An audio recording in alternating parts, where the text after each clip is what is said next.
You're sitting at your kitchen table with 3 bottles of prescription medications in front of you. The pharmacy receipt shows $340 for this month alone. Your Medicare supplement premium just went up again, $287 a month now. And your dentist wants to do a crown that insurance won't touch. $1,800 out of pocket. You're doing the math in your head, and this quiet question keeps surfacing. Can I actually afford to stay healthy in retirement? That's the conversation we're having today. Now, before we continue, let me introduce myself. My name is David Harrington. I spent over 2 decades as an investment banking analyst and portfolio strategist, navigating market cycles, recessions, and financial bubbles. After stepping away from institutional finance, I now focus on helping everyday people, especially those approaching or enjoying retirement, understand money in a calm, practical way. A quick note before we dive in. This isn't financial advice. Everyone's situation is different. Think of this as education to help you ask better questions and make calmer decisions. By the end of this video, you'll understand exactly how much healthcare actually costs in retirement. Not the theoretical numbers and articles, but the real monthly cash you'll need. And you'll have a simple framework for planning that won't leave you guessing or worrying. If this sounds useful, go ahead and subscribe to the channel and hit the like button. It helps more people find this information when they need it. And turn on notifications so you don't miss future videos. Let's start with something most retirement planning completely underestimates. Healthcare costs aren't what they used to be when you were working and your employer picked up most of the tab. The numbers I'm about to share might surprise you, but understanding them now means you can plan calmly instead of scrambling later. A couple retiring today at 65 will spend roughly $315,000 on healthcare throughout retirement. That's not a typo. $315,000. And that's just the average. If you have chronic conditions or need significant dental work or long-term care, the number climbs much higher. Here's what that actually means in everyday terms. Most retirees spend between $500 and $800 every single month on healthcare costs that Medicare doesn't cover. That's your supplement premium, your drug costs, your dental and vision care, your copays and deductibles, your hearing aids, your physical therapy. Month after month, year after year. Think about it this way. If you're planning your retirement budget and you set aside $1,200 a month for property taxes and insurance, you need to set aside nearly that much again just for staying healthy. Most people don't realize this until they're already retired and watching their cash flow tighten every time they visit a doctor. Now here's where it gets more specific. Let's break down what you're actually paying for, because understanding the categories helps you plan more accurately.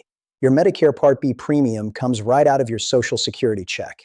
For most people, that's around $175 a month in 2024, but if your income is higher, you might pay more. That covers doctor visits and outpatient care, but it doesn't cover everything. You still have a deductible, and you still pay 20% of most costs with no maximum out-of-pocket limit. That's why almost everyone buys a Medicare supplement.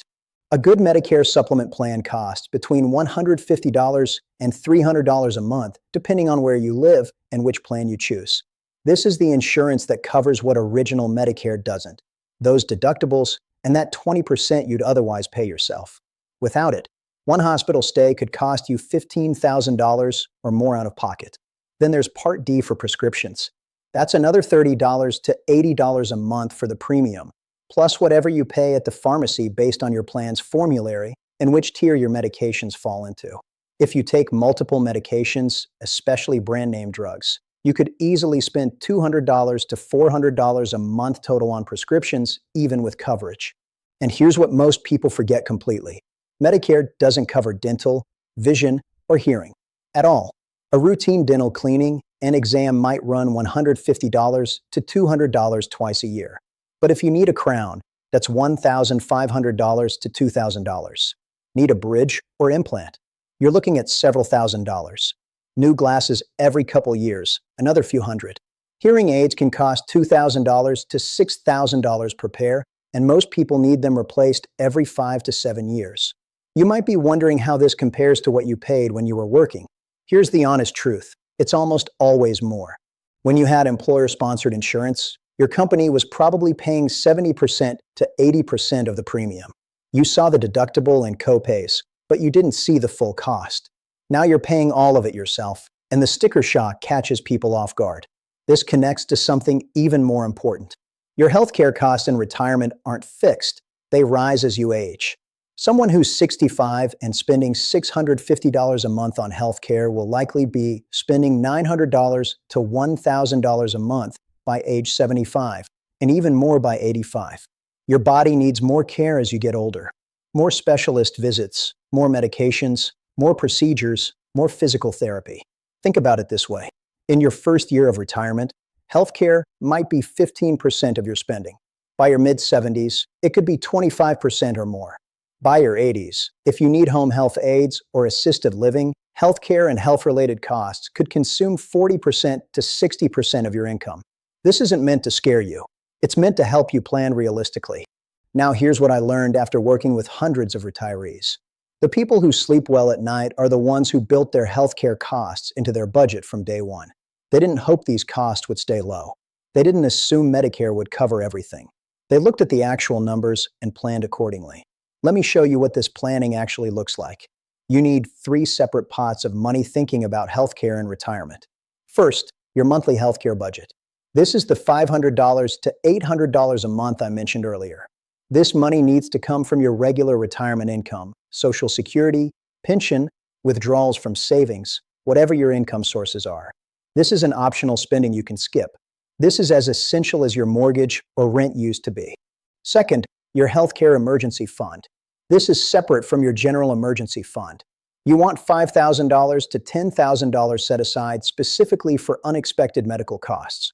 The emergency dental work, the unexpected specialist who's out of network, the medical equipment Medicare won't cover, the deductibles if you end up hospitalized. This money sits in a savings account where you can grab it immediately when you need it. Third, your long-term care reserve. This is the hardest one to think about, but it's critical.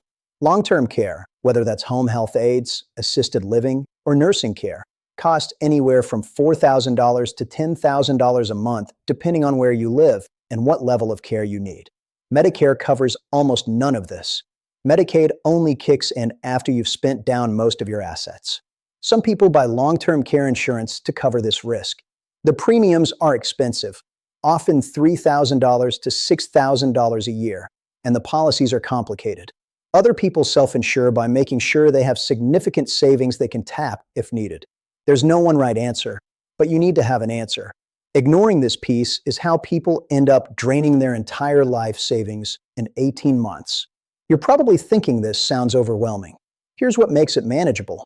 You don't figure this out all at once. You start by getting clear on what your baseline costs actually are right now. Pull out your last 3 months of credit card and bank statements. Add up everything you spend on healthcare. Prescriptions, doctor visits, dental appointments, eyeglasses, over-the-counter medications, physical therapy, everything. Divide by 3. That's your current monthly average. Now add 20% to 30% to that number to account for rising costs as you age. That's your realistic healthcare budget for retirement.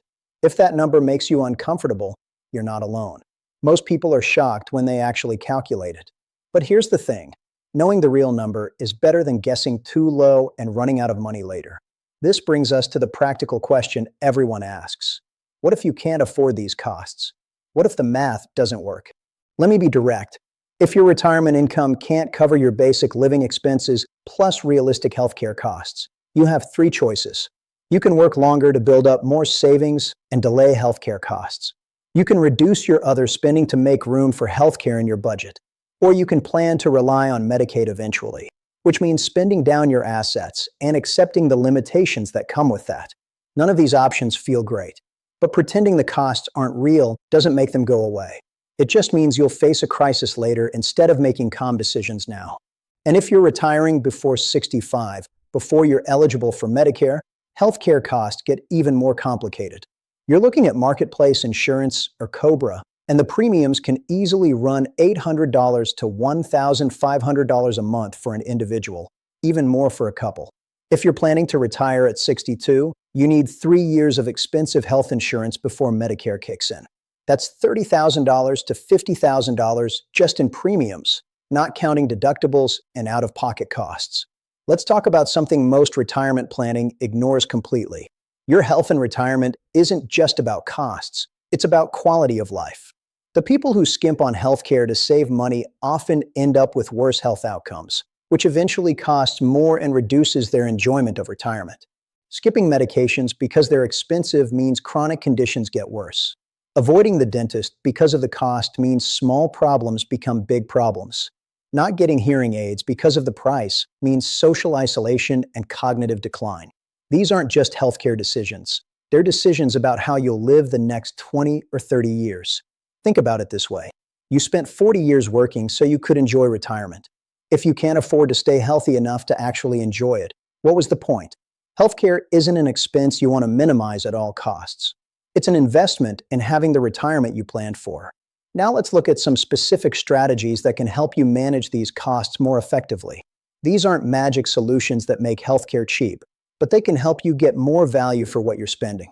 First, shop your Medicare supplement carefully. The plans are standardized. A Plan G from one company covers exactly the same things as a Plan G from another company, but the premiums can differ by $100 a month or more.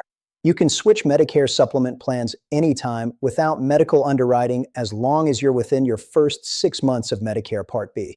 So get this right from the start. After that initial enrollment period, you might be stuck with higher prices if you have health issues. Second, review your Part D prescription plan every year during open enrollment.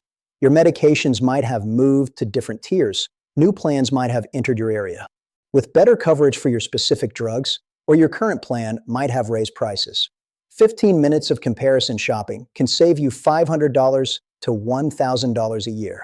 Third, ask about generic alternatives for everything. Brand name drugs can cost 5 to 10 times what generics cost. And for most medications, the generic works just as well. Your doctor might not bring this up unless you ask. Same with procedures and medical equipment. Ask if there's a less expensive option that achieves the same outcome. Fourth, use your preventive care benefits fully. Medicare covers annual wellness visits, many screening tests, and vaccines at no cost to you. Catching problems early is always cheaper than treating them later. This isn't just about saving money. It's about staying healthy enough to enjoy retirement. Fifth, keep detailed records of all your medical expenses. Everything. You might be able to deduct medical expenses that exceed 7.5% of your adjusted gross income on your taxes. For many retirees, especially in years with major medical events, this can create significant tax savings. But you need documentation. Here's something else to consider. Health savings accounts, if you had one while working, can be a powerful tool in retirement. If you contributed to an HSA before age 65, that money grows tax-free and comes out tax-free for medical expenses at any age. After 65, you can withdraw it for any purpose and just pay regular income tax, like a traditional IRA. If you still have an HSA with money in it, that's your first source of funds for medical costs.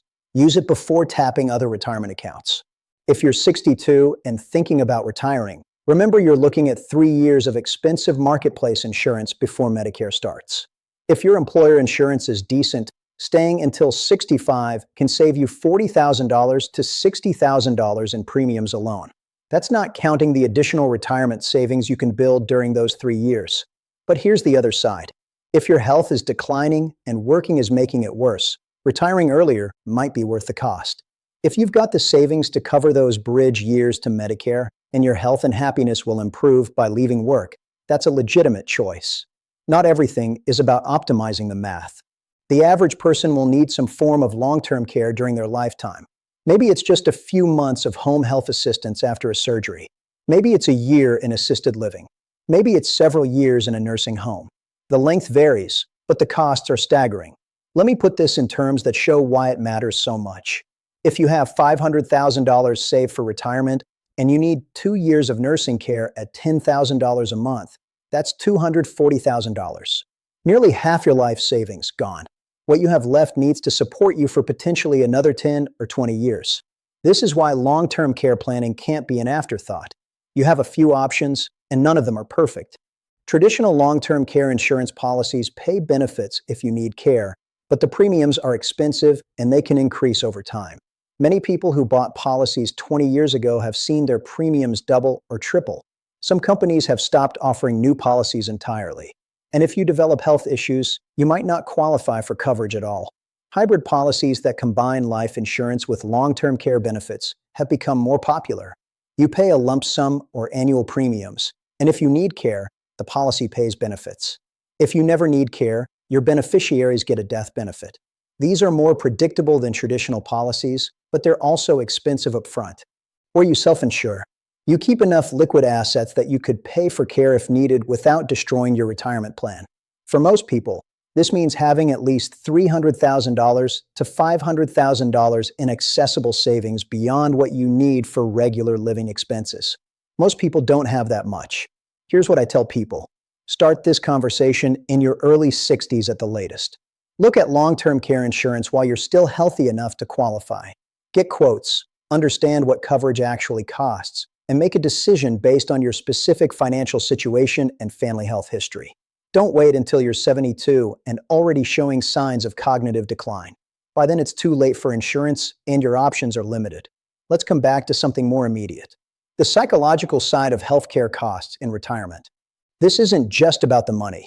It's about how the uncertainty affects your daily peace of mind. When you were working and had employer insurance, you didn't think much about healthcare costs. You paid your premium through payroll deduction, you had a copay when you saw the doctor, and your company handled the rest. It was predictable and mostly invisible. This is why I keep emphasizing realistic budgeting. It's not just about making the numbers work on paper. It's about creating a retirement where you're not constantly worried about whether you can afford to stay healthy. Here's something worth considering that most people don't think about. Healthcare costs are one of the few retirement expenses that might actually decrease in your final years. Sounds counterintuitive, right? But here's what happens. In your early retirement years, ages 65 to 75, you're active. You're traveling, you're exercising, you're maintaining an active lifestyle. You're also likely managing chronic conditions, high blood pressure, cholesterol, diabetes maybe. You're seeing doctors regularly, taking medications, getting preventive care. Your healthcare costs are significant but manageable. In your mid to late 70s through your 80s, costs often peak. More specialists, more procedures, more medications, possibly some home health assistance. This is typically the most expensive decade for healthcare. But in very late life, if you end up in skilled nursing care, you might qualify for Medicaid after spending down your assets. At that point, Medicaid covers most costs. This isn't ideal. You've depleted your savings and you're in institutional care, but your out-of-pocket healthcare costs drop significantly. I'm not suggesting this as a plan. I'm just being realistic about how healthcare costs can evolve across a 25 or 30-year retirement. The middle years are often the most expensive, which is why your planning needs to account for costs rising before they potentially fall. Let's talk about one more piece that affects everything else. Your healthcare costs in retirement are directly connected to how healthy you are right now. The decisions you're making today about diet, exercise, sleep, stress management, those aren't just affecting your current quality of life. They're affecting your healthcare costs 10, 20, 30 years from now. Someone who maintains a healthy weight, exercises regularly, doesn't smoke, and manages stress effectively will spend considerably less on healthcare in retirement than someone with multiple chronic conditions from lifestyle factors. We're not talking about small differences. We're talking about potentially $100,000 or more over a 25-year retirement. This isn't about blame or judgment. Some health conditions are genetic or unavoidable. But to the extent you can influence your health through lifestyle choices, you're not just investing in feeling better. You're investing in lower healthcare costs for the rest of your life. Think of it this way. Every dollar you spend on a gym membership now, every healthy meal you choose over fast food, every walk you take instead of sitting on the couch, those aren't expenses. They're investments in lower healthcare costs later. The return on investment is better than almost anything you can buy in the stock market. Now we need to talk about something uncomfortable but essential. What happens if your spouse needs significant care and you're the one paying for it? This scenario destroys more retirement plans than almost anything else. If your spouse needs nursing home care at $10,000 a month and you're still living independently, you can't spend down all your assets paying for their care. You still need to eat, pay your bills, keep a roof over your head. This is called spousal impoverishment protection under Medicaid rules, and it's complicated. Each state has different rules about how much the community spouse, that's you, still living at home, can keep in assets and income while the other spouse receives Medicaid coverage for nursing care. Generally, you can keep your house, one car, and somewhere between $30,000 and $150,000 in countable assets, depending on your state. Your income typically stays with you. But getting to that point means spending down most of your joint savings first. It means watching the retirement security you built together disappear into care costs. It means potentially living on a much tighter budget than you planned.